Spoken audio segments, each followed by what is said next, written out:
कि गुरु के सरनिया में हज लागल बा नहाने आई के नहाइले भैया। सतगुरु सरनिया में लागल बा नहाने आई के नहाइले भैया। आई के नहाइले भैया।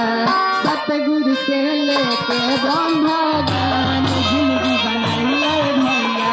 सतगुरु से लेके ब्रह्म ज्ञान जिंदगी सजाइले भैया। सतगुरु सरनिया में लागल बा नहाने आई के नहाइले भैया। सतगुरु से लेके ब्रह्म ज्ञान जिंदगी बनाइले भैया।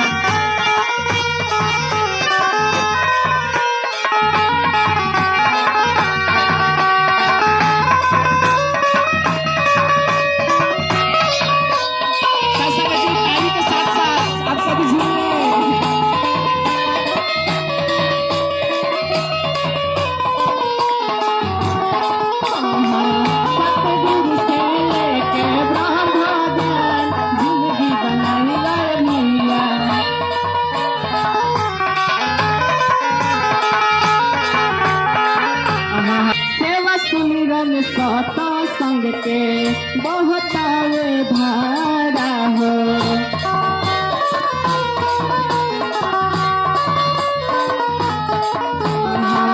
सेवा सुमिरन सत संग के बहुतावे धारा हो।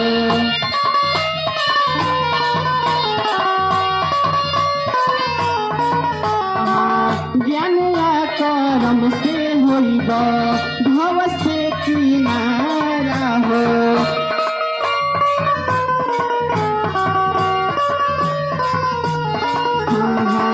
तन मन धन के छूटी तन मन धन के छूटी जाइया भुलान आई के नहाइले भैया। आई के नहाइले भैया। सतगुरु से लेके ब्रह्म ज्ञान जिंदगी बनाइले भैया। सतगुरु से लेके ब्रह्म ज्ञान जिंदगी बनाइले भैया।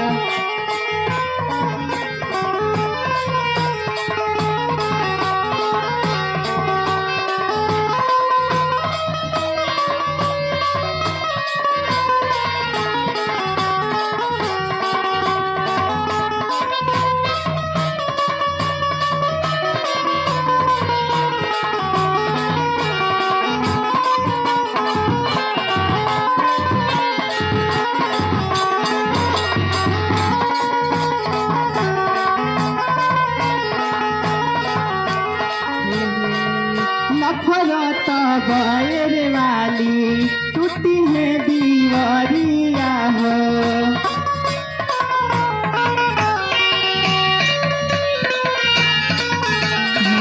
प्यार साता कार वाली खिल फूलवारिया हो।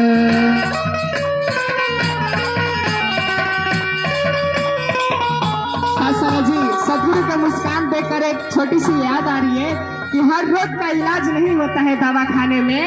कि हर रोग का इलाज नहीं होता है दवा खाने में। अरे कुछ रोग तो ऐसे ही ठीक हो जाते हैं हमारे सदगुरु के मुस्काने से, हमारे सदगुरु के मुस्कुराने से।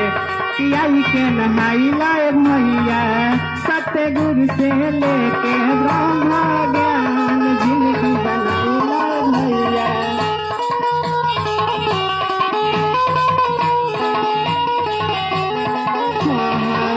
नफरत बैर वाली टूटी है दीवारिया हो। प्यार साता कार वाली खिल फूलवारिया हो। जाति या धर्म के मिट्टी जाति या धर्म के मिट्टी है सब एक समान आई के नहाइले भैया।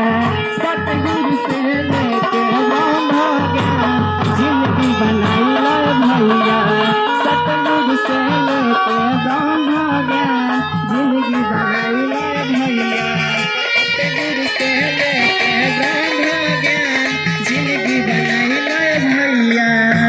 साथ संग जी, प्यार से कहना जी, धन निरंकार जी।